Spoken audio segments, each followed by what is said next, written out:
What is up, everybody? It is Alex from Heavy New York, calling from the quarantine zone again, and this time we are here with Richard of Everdawn. Thank you for being here today, man. It's great to have you here.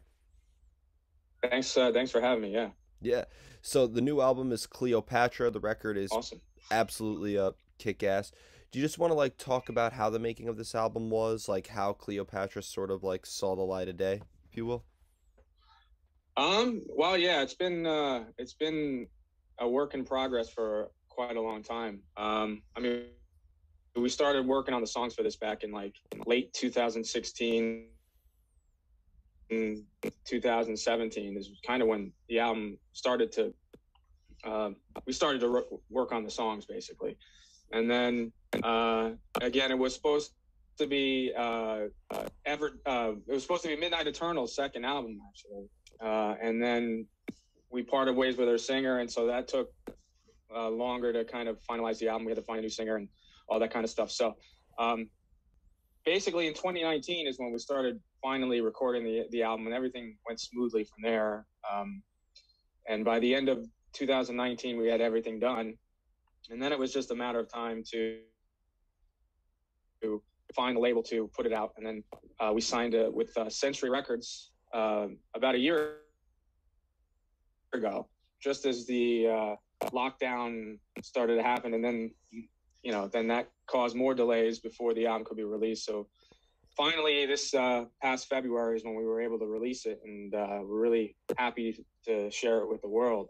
hmm Being that you mentioned that you were working on these songs since 2016, did the composition and the arrangements, did these change a lot over a span of time, or is what we're hearing maybe how these songs were particularly arranged? No, but for the most part, the songs basically stayed the same. Again, what took a long time was, at the time we had a couple different members in the band when we were under Midnight Eternal, and the demo process took long. For some reason, it just took a long time to get even those versions together. Obviously, now that we have a new vocalist and a different bass player, Mike LaPond, in the band, so things do sound different. But for the most part, most of the songs have stayed the same. I would say the only thing that's changed is that there's a couple of songs where Dan Swano, who mixed and mastered the album, kind of edited a few little things here and there to kind of make the songs a little bit more cohesive, and just kind of trim some of the little excess fat. But other than that, they've pretty much stayed pretty much the same since when we started working on them. hmm being that you went from Midnight Eternal to Everdawn, have you almost thought that maybe the identity of the band changed, or you portray yourselves a little bit differently, or do you think it's kind of just in the vein of Midnight Eternal, just under a different name? I mean, I think I don't know if we're trying to portray ourselves any differently. I think we're just trying to um, we're trying to basically take what we did in Midnight Eternal, but take it the next step further. And that was the whole thing was when we originally worked on this album in as Midnight Eternal, when we heard the vocals on the demos, me, our keyboard player Boris, and our drummer Dan, we all kind of listened to it, and we weren't happy with it, and that was kind of why we wanted to part ways with our old singer. And I think now that we have our new singer, we have Mike LaPond in the band, I think it just took the material to the next level. And we're from the reviews we're getting, they've been really positive. And I think, again, we just wanted to take the whole idea with this album was to evolve, and I think we have. And I think we're really happy with the end results. Yeah. But I don't know if we're trying to portray ourselves any differently. I think we're just trying to make the best music we can, and I think with this lineup we're definitely on that path. So Yeah, and bringing Mike LaPont of Symphony X and Silent Assassins and all this, he definitely had to bring some new flavors and bring some new elements to Everdawn that maybe you didn't have previously, right? yeah, I mean, Mike LaPont, he plays in a bunch of different projects, so he's got a lot of experience touring the world with Symphony X, and his bass playing speaks for itself. I mean, he's an amazing bass player, and you know, yeah, he's definitely, you know, he takes the music to a different level in terms of, not just following guitar parts and things on the bass, but playing melodic ideas and just adding another depth to it. So yeah, it's been really great to have him on the album and have him in the band. Hmm. In terms of like your songwriting process, is there kind of like a preconceived idea of what you want things to sound like? Going from like a song like, Cleopatra to Your Majesty's Sadness to Infinity Divine, it almost seems like there is like a great sound that I feel like, makes an Everdawn song sound like an Everdawn song. But is there also maybe like some experimentation involved in the songwriting process and kind of like stepping into uncharted territory? I think, well, I do agree. I think this album definitely has, I think while the songs are individual and they have each have their own kind of vibe and things, there's definitely like there's definitely more of a cohesive group of songs on this album that kind of go together. I don't know if there's really any kind of it's tough to say because again, the way we do things is usually the song starts on the keyboards, and then Boris will send the idea of the song to me, and then he'll tell me the tempo, and he'll let me know like what kind of he thinks the parts are going to be as far as verse, chorus, and so on and so forth. And then I'll listen to it, and then I'll slowly but surely come up with guitar parts to those keyboard arrangements, and then Dan will put his drums on top of it, and that's kind of how we put the songs together musically. Usually, again, I think one of the things that takes the songs in different directions is the keyboard sounds. Some are have a more electronic tinge to them, and then others have a more symphonic, orchestral thing. So I think those kind of things make the songs a little bit different here and there. And then I think what glues it together with the metal is kind of the heavy guitars and drums. And so I think that's how it kind of comes together. So, there's different little keyboard things. I mean, of course, there's some little guitar textures, obviously, as well, that kind of come in and out, the harmonies or acoustic parts and things like that. But I think what makes kind of each song kind of its own thing is, the different kind of keyboard textures that are kind of cemented together with the heavy drums and guitars. So, yeah, I can't really say there's a preconceived thing. I knew for this album, we kind of knew from the start that because of the way the demo for Cleopatra came out, that it was kind of the sound we wanted to take the band in. And we knew imagery wise and everything that it could really be a strong album title and, just a strong concept to take the album in. So that was kind of maybe the only preconceived thing we had. But it's amazing on how the keyboards could also really alter like the direction of a song too, because a band like Amaranth, like they bring in like a lot of classical sounds, but then they also bring like a lot of synth sounds. So one minute like a song sounds like it's in the Middle Ages, and then the next song sounds like it's in the Matrix. Like it just seems like right. With this sort of like symphonic or epic metal style, it almost seems like it could be a soundtrack to almost anything. Yeah. I know when we were recording the guitars, the engineer I was working with was like, he almost some sections almost reminded him of some classic like video game music and like some of those kind of things that were going on, and some horror movie things and stuff. So definitely, yeah, it could definitely be some cinematic type of, really painting a picture cinematically and stuff like that as far as the keyboard sounds. Yeah. So, but. Yeah, I definitely would agree. We're actually working on a song for the next album that is a longer, more epic song. And definitely, if you were to hear that and hear all the different types of keyboard sounds mixed with the guitars and everything, it takes it through a journey of different musical styles and different time periods almost. So I definitely agree. I think it's an important way to paint the landscape.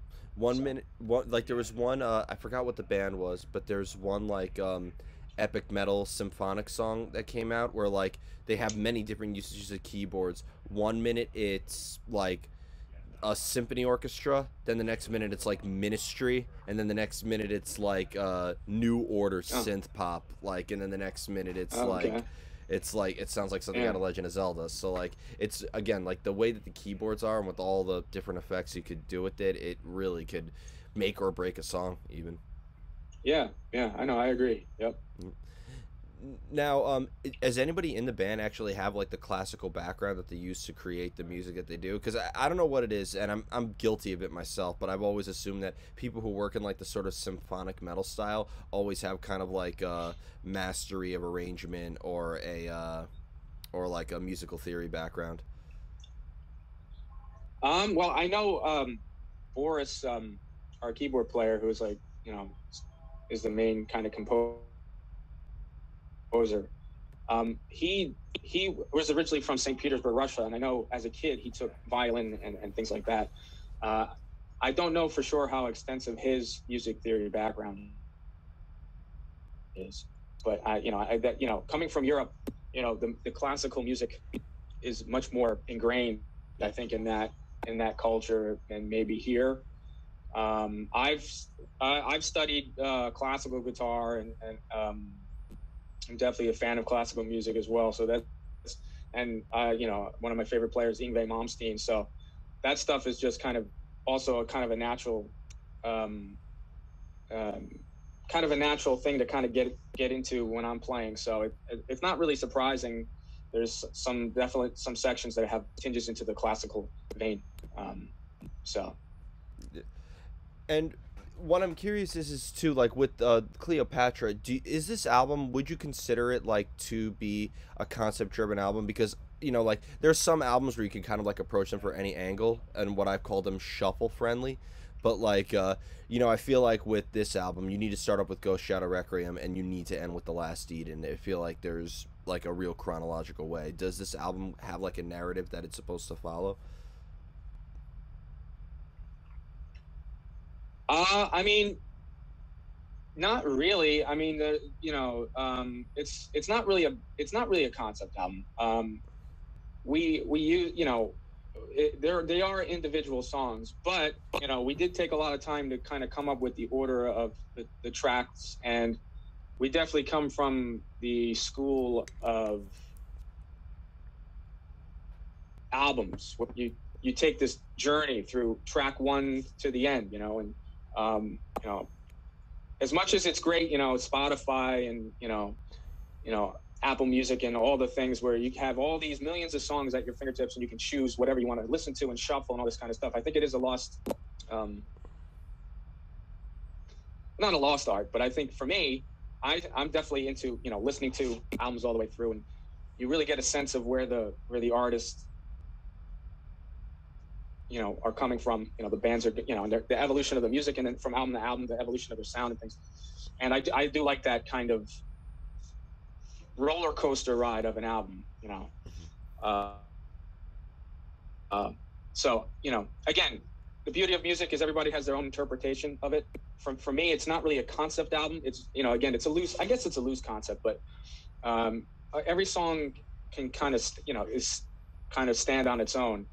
But again, if I definitely do agree that listening to it through the whole way is really going to give you the best picture of what we're about. Yeah. So.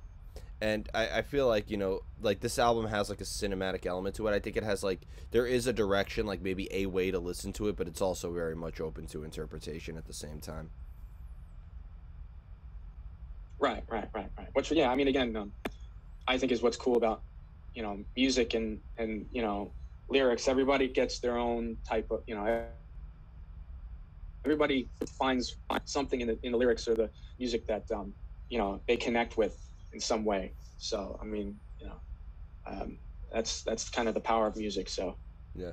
And for being a guitarist too, like does it always, you mentioned like the songwriting process always starts off with keyboards, but like do you find because of that, does that help you does that maybe make it easier to find out what key you're supposed to play in and like what tuning to be in? Does the keyboard almost like serve as kind of like the good baseline to know how the melody is going to move forward? I think, yeah, I mean, definitely, it's yeah, I mean, I use it as a guide. I think I think what it does do is it makes me play differently, because if you start things on guitar, we all fall into these kind of chugging on the low E string and there's certain things that we do as guitar players that we fall upon. And with this, I mean, you know, since it's starting on keyboards, a lot of the things that I'm playing is not necessarily always going to be, you know, what I would normally do on the guitar, like if I were to come up with something. So, you know, I have to approach it a little differently. You know, it's, you know, a lot of our songs we change through different keys and things like that.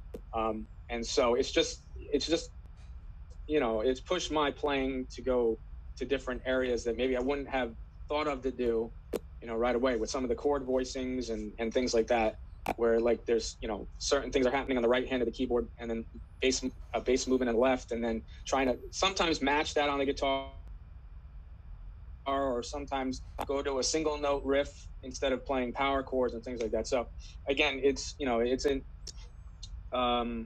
just something that makes me play a little bit differently almost. Yeah. So it's been a cool experience.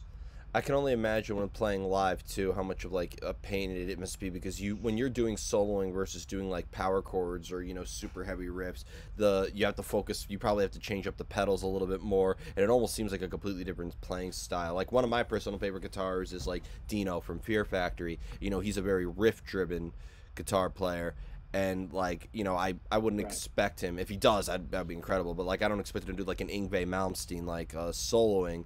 But like it almost seems like a completely different art, you know what I mean, like riffing versus soloing. And yeah, I mean, you know, it is a little bit different, yeah, and that's why a lot of the classic bands would have a dedicated kind of rhythm player, and then they'd have their soloist type of thing, or, you know, James Hetfield, rhythm guitar player, Kirk Hammett, or Scotty Ian, rhythm guitar player, and stuff, more of like the thrash style. But I hear what you're saying, yeah. I just, you know, I think that's another thing, you know, we all have different influences, and you know, I'm a fan of Fear Factory and that really percussive rhythm guitar style with the drums, and as well as their drummer's a big Fear Factory fan as well. So, you know, I think combining all that kind of stuff, you know, into the pot and mixing it up with the kind of more lead guitar style of, you know, the shredders from the 80s and things like that is just kind of, there's something naturally from, you know, me, that's kind of the stuff I listen to. You know, I love, you know, Fear Factory and Pantera and stuff like that, but I also listen to, you know, power metal, you know, Blind Guardian and Camelot and things like that, and the 80s players too, Doc and Rat, and, you know, as far as hard rock and metal, I like to listen to a whole bunch of stuff. So, yeah, you know, you should I think it all the influences kind of go into the pot and gets mixed up. So, did you listen to Magnus Carlsen's Heart Healer album? It comes out tomorrow. I don't know if you heard parts of it yet, but it's basically no, like I haven't listened. It's like Roadrunner United, but it's all symphonic metal. So we brought in like Annette from formerly a Nightwish. He brought Margarita from Edge of Paradise. He brought Adrian from Seven Spires, Nor from Battle Beast. Like a real classical metal symphony. Some of the best guitar soloing in symphonic metal I've ever heard in my life. You need to check that album out. It's Magnus Carlsen. I'm definitely gonna check it out. It blows anything he's done with Primal Fear away. Like, I'm not even exaggerating. Oh wow. Okay, yeah, I'll definitely have to check it out. Check it out. Comes out tomorrow. And so before we go, I want to thank you so much for your time today. Is there just anything else with Everdawn that you would like to plug? Obviously, you know, shows aren't happening at the moment. Maybe we're seeing a light at the end of the tunnel.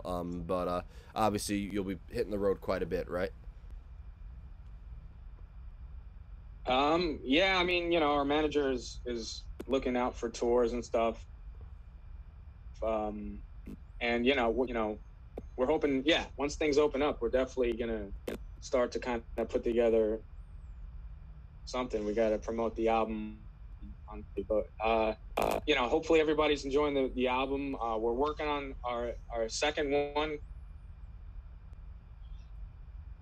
We have about 20 that we're working on right now. Obviously an album, but you know, we're working on that. So that's kind of been the main focus during the pandemic, has been working on new material. We're also hoping to, hopefully, now that things are starting to look more positive, we're hoping to film a music video and put that out. So people should look for that. And again, if they haven't checked it out, we got a lyric video for Your Majesty Sadness featuring Thomas Vikstrom. So check that out on YouTube. And yeah, just keep an eye out on our Facebook and other social medias for updates, really, basically. Awesome. Well, thank you so much, everybody. Everdawn. Be sure to check out Cleopatra, out now. This is Alex from Heavy New York. We will see you next time.